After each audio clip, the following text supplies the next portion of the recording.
All right, so on this one we have a senior cornerback named Josh Guinto from Riverdale Ridge High School in Thornton, Colorado. I really like this. I like this player.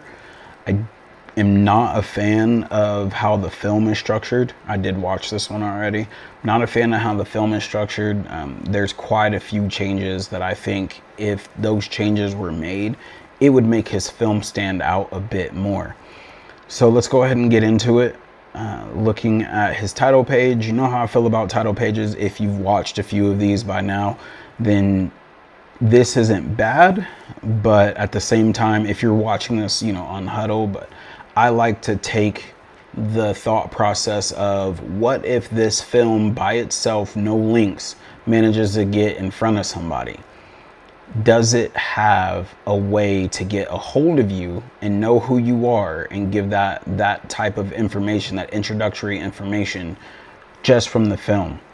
It is an above and beyond type thing. It's not one of those things that I think is the end of the world, but I do believe that it will help. And from my experience, a lot of coaches do appreciate it. So it wouldn't hurt to have week 0 through 4 Riverdale Ridge, Josh Guinto, wherever you want to put your name, but Josh Guinto, and then graduation year 2026, height, weight, position 2026, cornerback, height, weight, and then email. Perfect. Boom.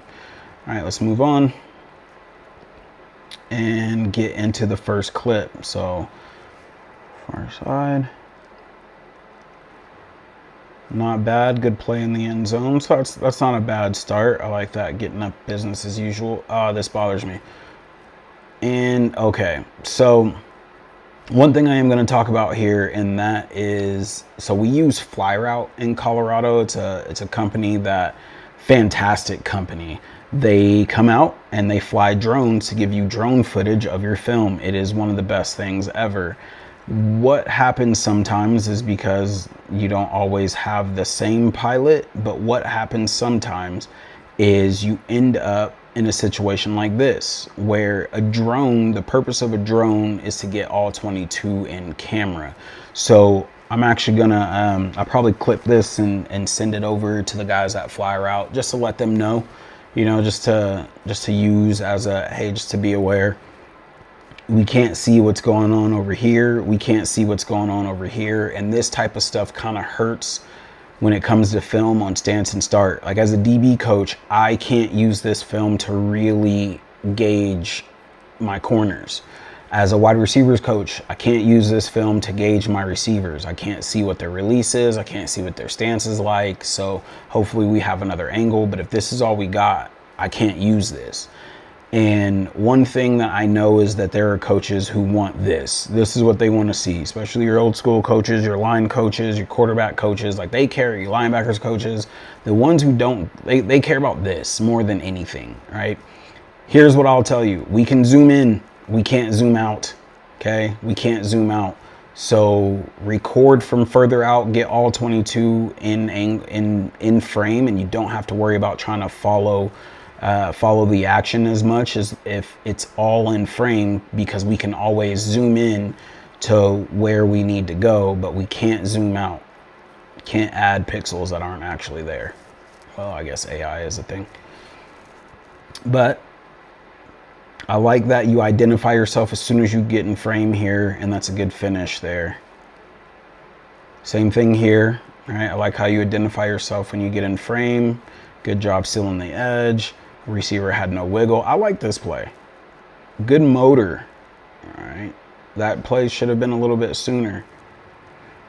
So special teams plays for returning. You have a short film of 2 minutes. We could push this. All right. I'm still trying to evaluate you as a corner, not as a returner yet. All right. It's not an interception return. So same thing. Don't get to see you. We need to see you as soon as you come in frame, because I don't know where you are. But same thing, right? Let's get that zoom out. And don't be afraid to ask your coaches to talk to the pilots. If you have the huddle sideline, I like that, being able to come downhill and make that tackle. If you have huddle sideline and you go to watch it and you're like, oh, this isn't in frame, ask one of your coaches to go talk to the pilots. I've done it before myself, and it works. Just go over there and show them and ask them, and they're cool about it. I like that play. This needs to be sooner. This needs to be sooner. Another special teams play. Again, this could be later. Still trying to see you as a corner, right? I'm getting glimpses of cornerback play, and I like what I see, but they're not structured in a way to where I'm able to evaluate it quick enough, because you're only going to get 30 to 40 seconds, man. I like that play. I do have a little bit of feedback on this one. So as a DB guy, right, one thing that I don't like is you having outside leverage. I understand that you're playing a zone coverage and a zone technique, but having outside leverage here, if he just decided a hard slant, just not even push upfield and go, but if he decided to hard slant in there, you got a lot of ground to make up, right? Maybe you have the athleticism for it. Maybe he has the athleticism to catch that ball, put a foot in the ground, and put you in a foot race, right? That's a lot of ground to cover as the field corner, playing outside leverage with your nearest help being these two guys. There's nobody else over here. Even in cover 3, I would rather you play inside. All right, go 7x1. You can go 7x1 inside, not outside leverage. Inside, I don't even like outside leverage in high school football. I think outside leverage in high school football in Colorado is one of the most unnecessary things. Like, this is not college, this is not the pros. It makes sense up there. It doesn't make sense as much as high school, because you're not necessarily playing against guys who can exploit it all the time. Now, for me, I would prefer you to be 7x1 inside. Take that inside leverage. You don't have to play in bail as much. You can go into a scooch pedal, and then depending on his route, you could squeeze him down. But honestly, where you're at, I mean, even if you're in cover 3, you're matched on him, and it's man. There's no other threat. You're matched in him, and it's on man. If he pushes upfield past 6-7 yards, that's your man. Regardless of what the coverage was there, that's going to be your man here. And so that's my only real takeaway, is just kind of a heads up thing. But I do like how quick you are out of your crossover runs and how you're able to drive downfield. I like that. I understand this is a punt return. You know what? Let me let it play. I always do this. Sorry. Let me let it play. There we go. I really like that, right? Now, again, it's a punt return. It's not, this isn't a pass play or anything, but this is the closest that we're going to get of seeing you in a press man technique. We don't see a lot of press man technique in high school football, especially out here. They don't really do it. It's a lot of cover 3, a lot of cover 2, a lot of match quarters. A lot of off man, but we don't see a lot of press man, and I really believe it's just because there are a lot of coaches that don't know how to teach it and scheme it, and they don't trust it. And then there's a lot of you that play both ways, and so it tires you out. There's a lot of reasons why it doesn't get ran out here, but to me, it's a problem that it doesn't get ran out here because they don't see it on film. So these are one of those things that somebody's going to want to see you in person to see how you do. But I love this. I love the motoring of the feet at the release. I love as soon as that he goes to try to jab inside, that you shoot 2 hands, not 1, you shoot 2 hands. And then you go from 2 to 1, and that's perfect, right? We go 2 to 1 and none when we're taking those, when we're playing man coverage and the receiver forces an inside release. We want to shoot 2 hands to try to, disrupt his timing. Then we keep that 1 to try to keep him off his route. Then we go to none so we can run with him and we can avoid penalties. I really like this. Even though this is a punt return, I think this needs to be higher in your film, like play 2 or 3. This can be a much earlier play because of the technique it shows. I wish we got more than just this one clip, but it needs to be sooner so we can see that technique. I really like that though. Good flipping of the hips, and then finish with a strong finish. And then that last play was really good as well. Let me see what I can get here. So this last play is solid. All right here. I like the slow tempo you're playing off. Looks like cover 2.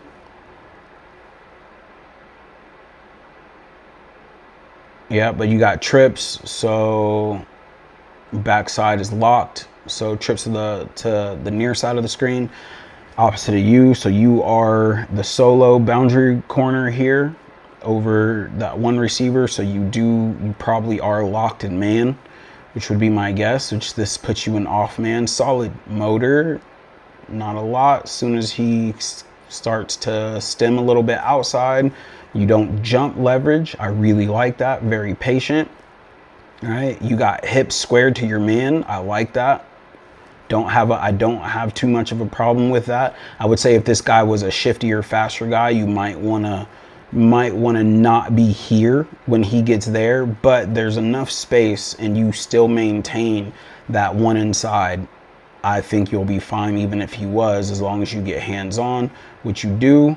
Just don't dig in, don't lean for that, but it's solid to open up to that one and run with him over top of his route. That's great. This play needs to be a lot sooner in your film. Doesn't need to be your last one. And the main reason why is we are not getting enough cornerback plays together to see what type of corner you are. Because understand something, you're going to get anywhere from here to about here of somebody watching your film, of whether or not they're going to watch the rest. And there's too many good clips beyond this that need to be in front of this, and there are a couple of clips in front of this that could not be here, right? Like this one. This one's okay, but it's okay to push that later, mainly because of the angle of the clip. You're not in frame for most of it. This one, again, this is okay, but it's like this could be later. You could almost put this as your last. This one could be your last clip, or the one in front of it, right? That's not that big of a deal. That one's solid. This needs to be pushed back, right? We're looking at you as corner. This one could borderline be taken out. Just, I can't see it, right?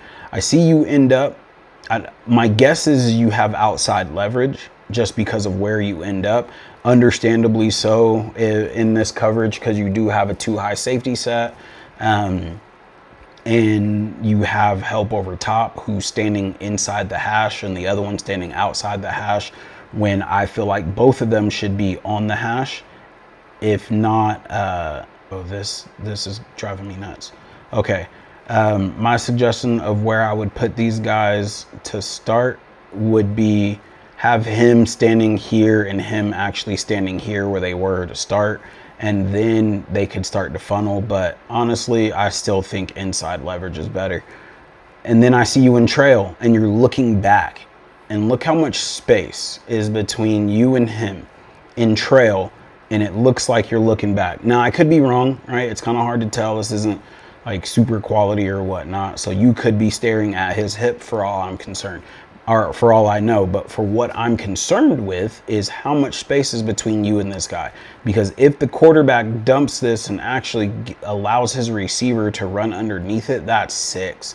Or you're tackling him and it's a huge gain and they're in plus territory. Okay, so this play can actually get taken out only because, one, I think it's a poor throw, and 2, I can't tell what happened. Did you cause the pass breakup? Right? I don't know. And we can't tell. We don't know. We can't see it on film. So it is one of those things to where I would suggest like that film needs to be moved or taken out. This film needs to be moved. You could even end on this one if you wanted to, right? You're not in frame to start. Don't get to evaluate you fully through that play, only at the very end. So put that one at the end. And then these, again, can go further back. I mean, they're special teams plays. Put this one further or sooner. This one doesn't need to be sooner. This one doesn't need to be sooner at all. This one can be sooner, right? like at the end of all the other ones where you're actually kind of getting targeted or whatnot. But this one, in my opinion, needs to be much sooner. And that is because of that. Put all your cornerback plays together, right? Where we get to see you actually doing the job that you're trying to do at the next level. Put those together so we can evaluate you. All right, so let's go check the Twitter. I sound old. All right, let's go check Twitter. And what we have here, this is my only issue. What is RRHS, right? I know what it is. We all kind of know what it is if you've been paying attention. But if I'm not from here and I come across your Twitter, I don't know what that is, right? RRHS. I don't know what or where that is. Like, I don't see Thornton, Colorado over here. So I have no idea where you are just by looking at this. Riverdale Ridge, spell it out, right? Riverdale Ridge, then HS. Riverdale Ridge, HS, perfectly fine. The rest of this, great. Add Thornton, Colorado, you're solid. This is another thing I have a giant issue with. We just watched and broke down week 0 through 4 of your senior year. Yet you have your junior season highlights pinned to the top of your Twitter.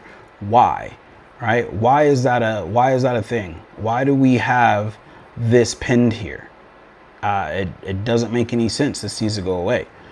And the reason why is because you're not a junior, you're a senior. We need to see your most recent. And I will tell you personally, the way that I came across Josh is from this post here, because he trains with Rod. And knowing that you train with Rod, I know Rod puts out great corners. I mean, he always does. He trains, his training helps develop some of the best corners that come out of the state. That being said, I see this, and I actually went through all of these kids, right? I think I actually saw this post on Christians, but I see this and I go through and I'm like, hey, let me check out this kid. He's right down the street. And I come to your Twitter and we get this. Now, luckily, I scrolled down a little bit further and your film is right here, most updated. Pin this one. This one should be pinned. This is what should be pinned, not your junior film. Right? What you did last year is irrelevant to what you're doing right now. There's somebody else on here, I can't remember which one though, that you go to theirs and it's the same thing. It's like their junior film, and then as you scroll down, it's like film of everybody else that they're retweeting, which is cool, but you can't find their updated film. That's ridiculous. So here, let's put this higher. Now, what I will say is I think Josh is a next level player. Skill wise, I think just from looking at that film, can play at the next level. Can probably a D2 corner would be my guess. Reminds me a lot of Ramon Pacheco as far as like being very talented, especially where they are.